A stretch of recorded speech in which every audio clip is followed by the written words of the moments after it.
As you heard from the phone conversation, I am still on a load. That isn't good when you have to talk about customers and getting in contact with customers and trying to get some feedback after the fact, right? I am stuck on a load. I am stuck on this load because one of the pallets has shifted on me during transit. Now, I have a good idea as to when the the load has shifted on me. But it started off crazy. This load was absolutely trash from the start. From the start of picking up an empty trailer just to get it here, I had to go ahead and do some razzle dazzle to the empty trailer, just to pick up this load. I had to make some repairs along the way with my bare hands. One thing you have to do as a truck driver, and it'll be beneficial to you, is to be somewhat good with hand tools, good with your hands, mechanically inclined. It would be great. If not, you will have longer than desired downtime. So I had to work on the trailer, had to work on the empty trailer just to get this load there. Once I got to my destination to pick up, this trailer has a raggedy mud flap on it. It is hanging on for dear life. It looked like that mud flap was hanging on with duct tape and a prayer. Jesus Christ was wishing a miracle on that mud flap. First things first. Now, you get there and you start working on it, trying to get things shifted and adjust the tandems, and guess what? That mother sucker is heavy. How heavy is it? The load said that it was 40,000 pounds. I get the BOL and it's 43,000 pounds. Oh my God. They done slip an extra 3K on your boy. That should be 3 racks in the bank, but guess what? Nope, it's not. Nope. If you booked it at 40K, guess, and it comes in at 44,000, you still gonna pull it at the rate that you had agreed to. That's just what it is. That's how it is. That's just business over here. So the load is heavy. I'm trying to adjust the tandems and get them slid, but it's tough. And sometimes loads are heavy here at JB Hunt. Sometimes the equipment doesn't work the way that it's supposed to over here. Sometimes you're going to have to bang on some things. Sometimes these trailers, the way that they make these trailers, the slightest little bend, the slightest little weight on the trailer, and if the ground is uneven and everything works in unison, the trailer doesn't cooperate like it's supposed to. They make these trailers out of nothing. When I mean nothing, I mean they're heavy as tin cans, just all aluminum. Aluminum. Iron nowhere to be found. Steel nowhere to be found. Just aluminum. Real easy to bend, real easy to break. If you ever seen some pictures of some trailers and they smash to kaputs and the top is back on it like a tin can, that's because they're made like a tin can, like literally, right? The frames can bend on these things real easy. So if you're on uneven ground with a heavy load, it's going to affect how your tandem slide, if they slide at all. Sometimes you're gonna have to move that trailer around. So I was doing a couple of donuts in the yard before I even got a chance to even leave the yard. Up and before I even get in the yard, there was a whole bunch of construction going on outside the facility. Both ends of the entrances, the north end of the street and the west end of the block. You had to come through a neighborhood to get where you're going. Go through a neighborhood. You got cones to your right, cones to your left. Lane just blocked up everywhere. It's difficult, y'all. So after I finally got the tandems adjusted just a little bit, because I really, the bill said 43. I booked it at 40. So I like to line that arrow up on the back of the trailer right there in the middle of my front tire if possible. But if it's close, cool, I can wait till I get to a scale to really make an adjustment.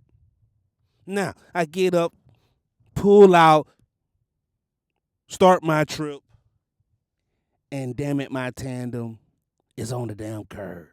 I'm making a left damn turn. Damn it, man. These fucking cones everywhere.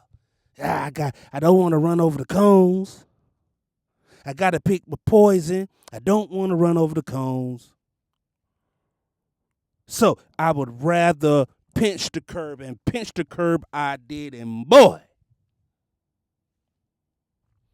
I'm looking at my trailer, and it's starting to do the gangster lean, and I'm like, damn, that ain't gonna be good right there. That last time I seen my trailer go up on the curb that damn high, the load had shifted. But I was like, you know what? Maybe the customer did a good job of packing this. Maybe they did a good job of packing this, and I ain't got to worry about it. Nope. So I thought.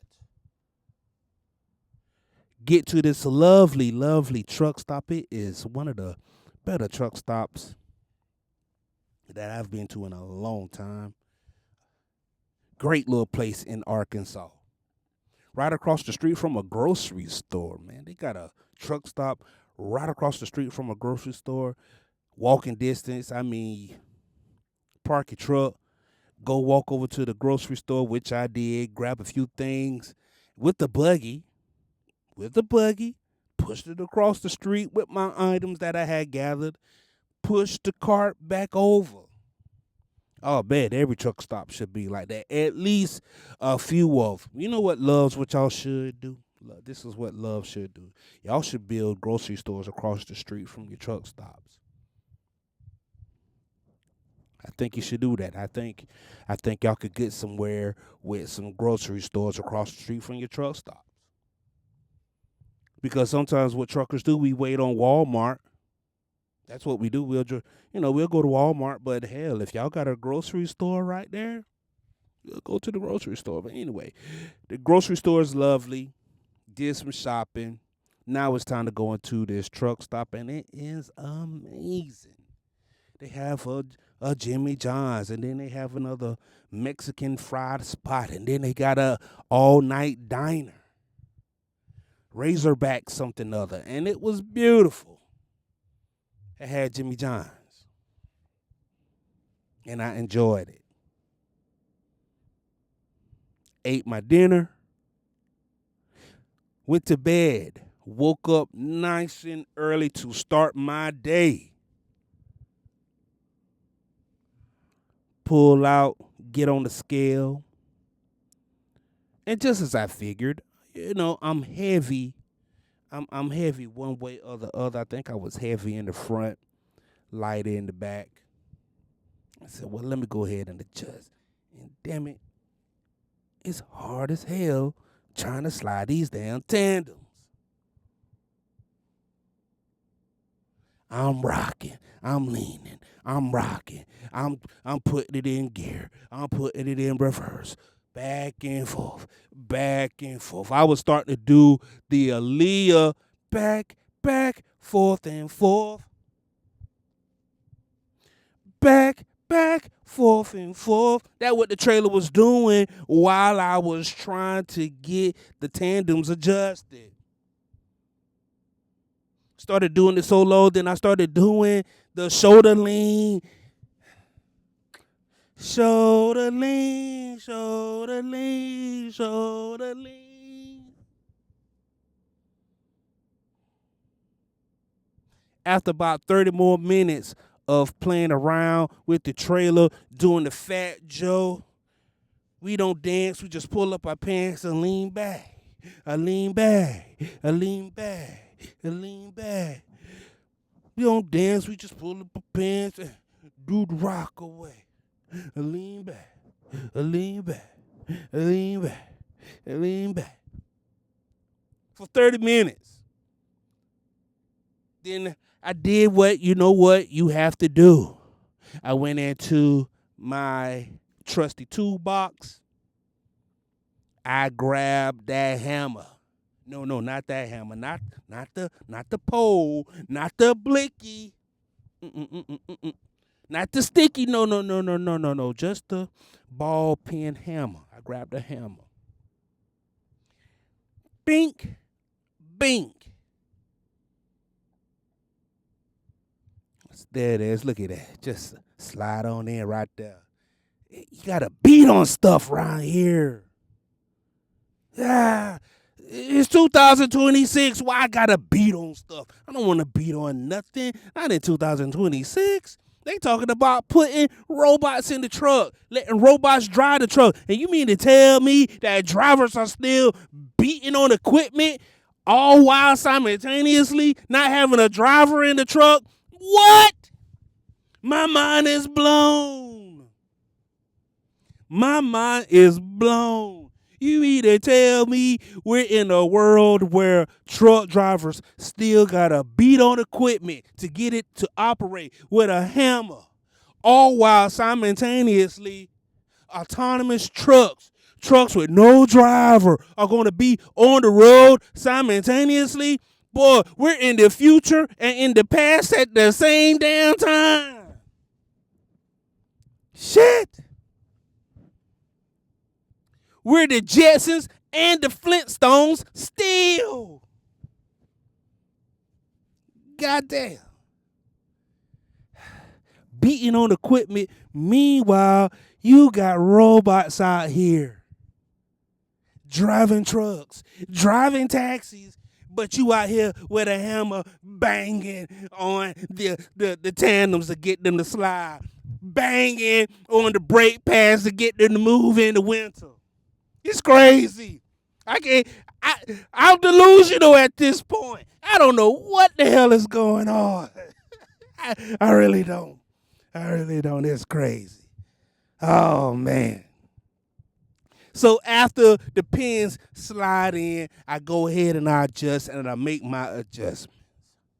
But she a heavy son of a gun. Boy, she is heavy.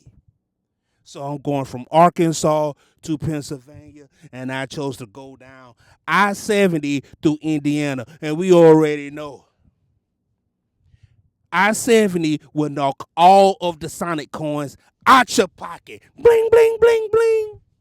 You hit a pothole, everything up out your shelves, your cabinets, your pockets, coming out. It's on the ground. You better secure everything. If not, you're going to have something hitting you in your head. As soon as you get past Indianapolis, you might have a few lumps on your head, I promise you. One of them Flintstone knots that we were just talking about, man. Sure. It's rough. It is rough. So, like I said, I chose I-70. It was the quickest route. Raggedy. Just an old raggedy piece of highway. I-70 might be the raggediest highway in America. Y'all let me know if there's one more raggedy. 95 for a while used to compete, especially that stretch coming from North Carolina and South Carolina, but they're doing some work right now. Hey, they're doing some work through there. God bless y'all, North Carolinians and South Carolinians. Y'all getting that done. Boy, I-70, Indiana, pothole for this. I know for sure I need an alignment. I know I need an alignment. I promise you. Hell, I need an alignment. I needed to get adjusted after coming through I-70. Forget the truck. Me, my back, I'm all through. I'm all tense and all shook up. Uh-huh. Uh-huh. Hey, hey. I'm 70. I'm all shook up.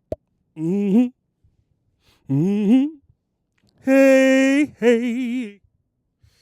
That's how it feel coming through I-70, bro. You're going to be the whole state of Indiana. It's just one big blender. One big martini glass. One big drink. Just shaking you up. Just shaking. Shaking you up.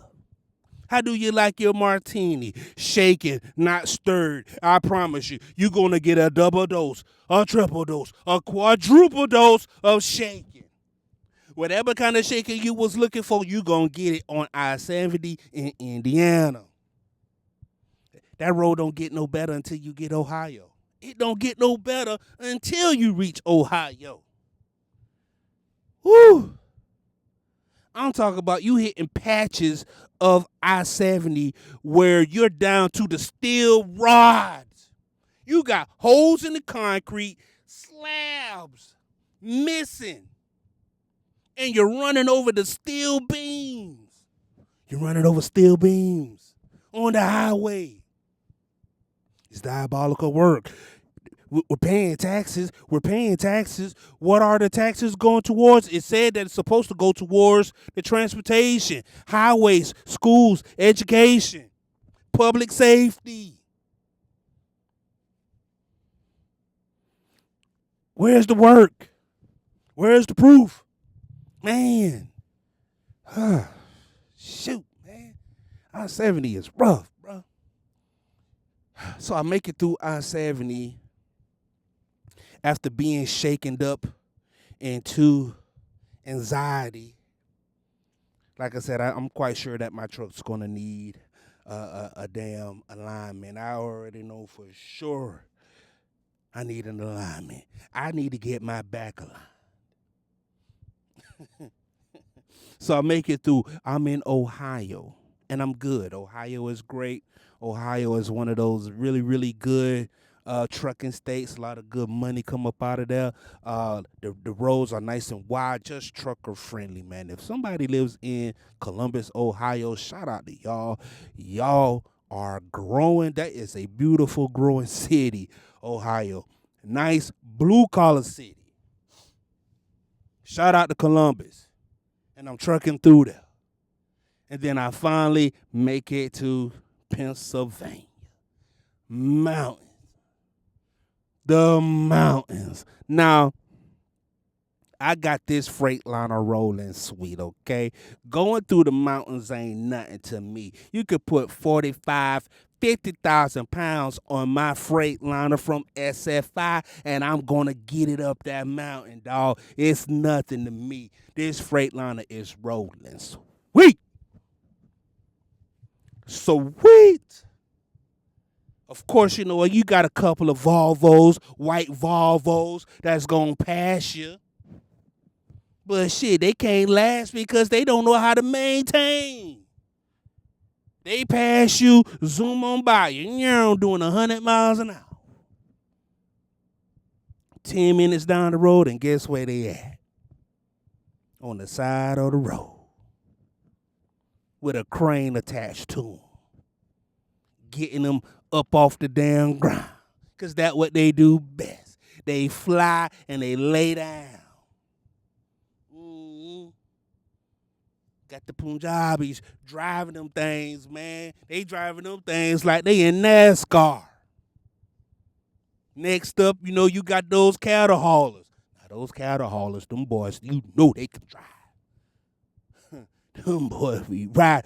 One dude, man, hey, I saw him coming up out my rear view. I'm looking in my left mirror. I go ahead and I get right on over to the right. Get on out his way. Get on out his way because I see him coming. I mean, I'm doing 70, 75. And he marching me down. I mean, he is walking me down, Jack. I said, I got to see this for myself. And sure enough, boy, he came up on my left. He came up on my left, and boy, he got within 3 inches. 3 inches of this car in front of him. Bruh.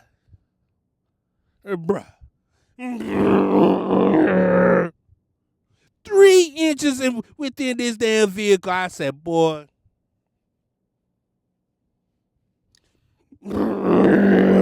Drop down low to the ground, got them stacks smoking. 3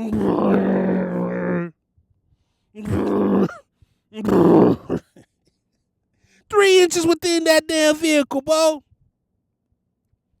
Made that car get up out that lane. Got over in front of me. He pressed the accelerator. He was out of there. There you go. That boy was out of there, man. Them damn cattle haulers, boy, they do not mess around, boy. Hey, them white Volvos, the cattle haulers, they riding neck and neck. They riding neck and neck, dog. I think the only difference is that the person that's driving that bull truck, he know what he's doing, and usually the ones that's in that white Volvo, they brand new to the game. That's probably about the only difference. If you had some good old experience in that Volvo, you could probably do some things. He could probably keep it at least rubber side down, you know what I mean? Keep it sunny side up, shiny side up, man. Anyway, so after that, cattle hauler done zipped by me, making everybody into the hammer lane move up out his way. He made a whole left lane just move. Everybody just got up out his way. An intimidating truck driver, dog. Them dudes do not mess around, do they? They start letting on that Jake. He ain't even got to hit the air horn. Everybody just know that he coming. They can smell you coming too. But that's another thing. So after he done zipped by me, he's going through the mountains. I'm going through the mountains. He's handling the mountains. I'm handling the mountains too, man. I got my Freightliner rolling sweet.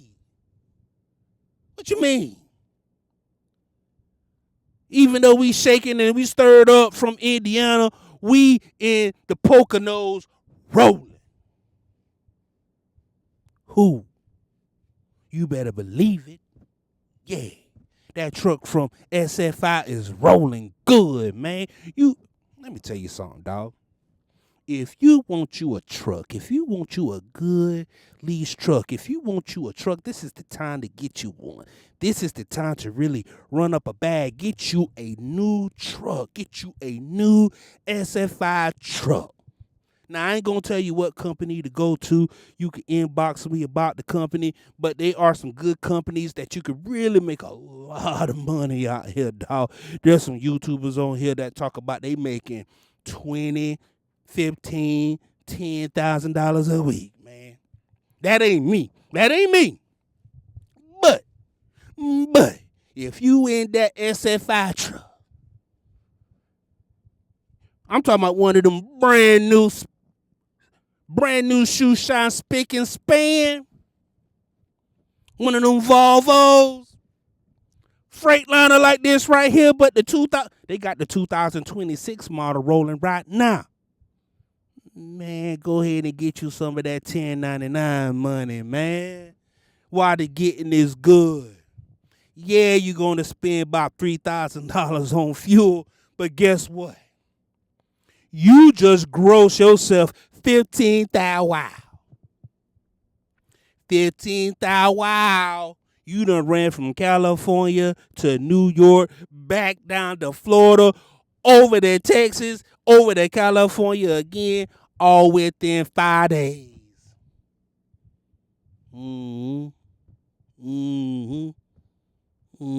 At least that's what they say. And if they say they did it, and I'm looking at the settlements, and the settlements say they did it, you can do it too.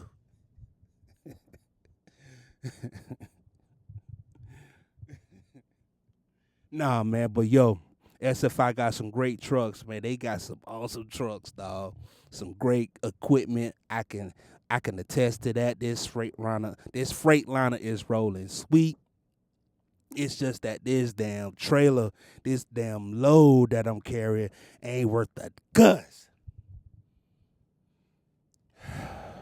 Get get up to where I'm going. I finally make it to my destination.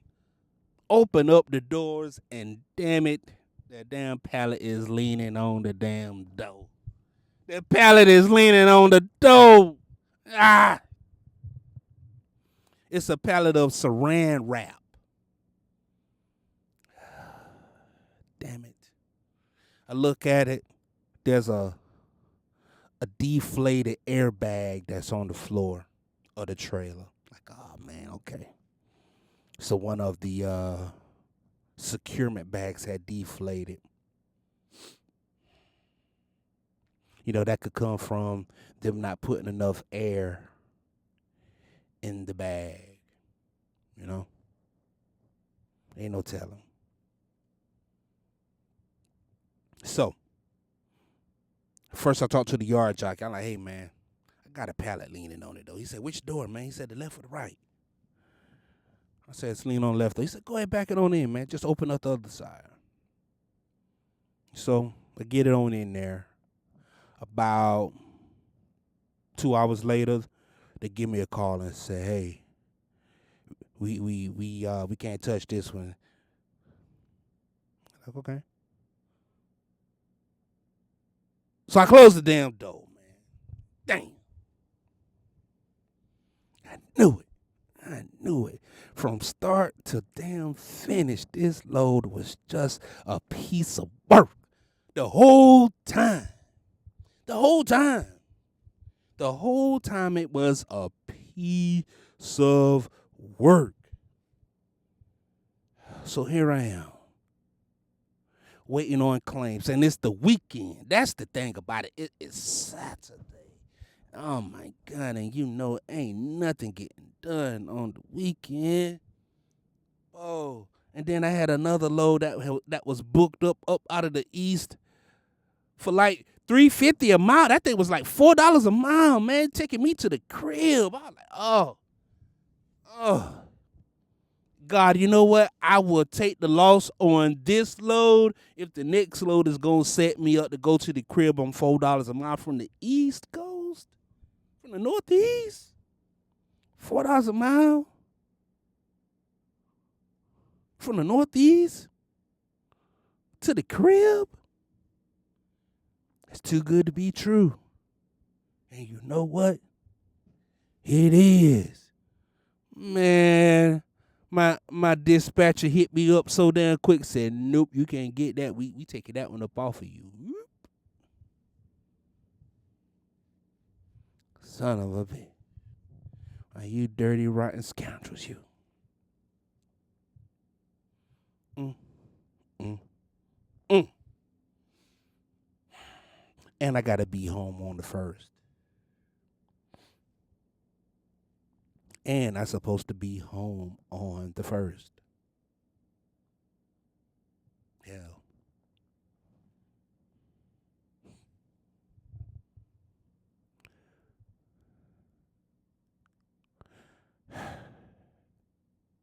So I'm waiting. There's a whole lot of things that's going to be a part of your success that's going to be out of your control. How people pack these containers, how people maintain the load, how people pack in these loads, the love and care that they do, that's out of your control.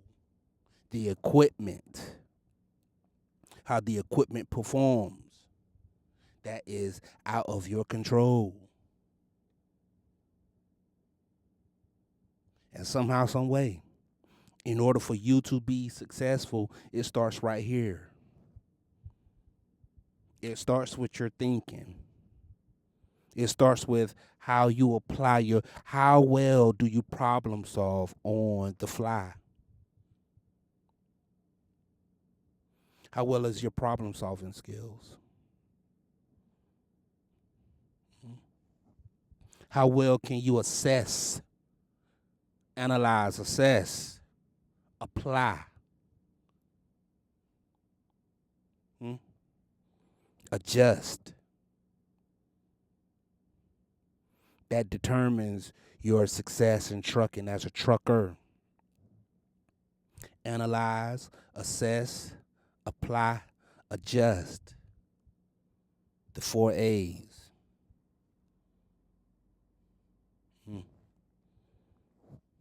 Now, with that being said, I'm waiting. So I just got off the phone with Claims, and they said that, hey, you're going to have to just call us back throughout the day. So that's what I'm doing. I'm waiting. And while I'm waiting, I'm editing videos.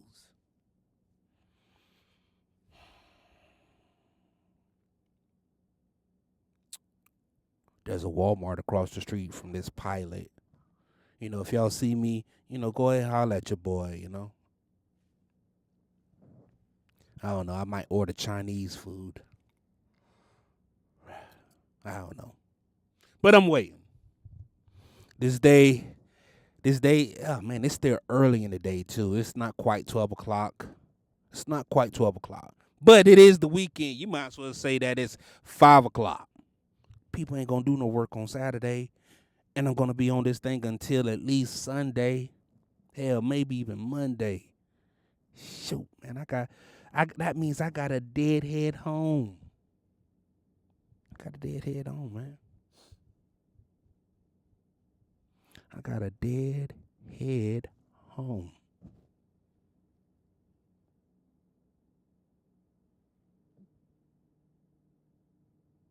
Maybe. Or maybe my brother can, proceed without me. That's another story for another time, man. Hey. But, yo, enjoy this video. I hope you enjoyed this rant. I hope you enjoyed this type of content, man.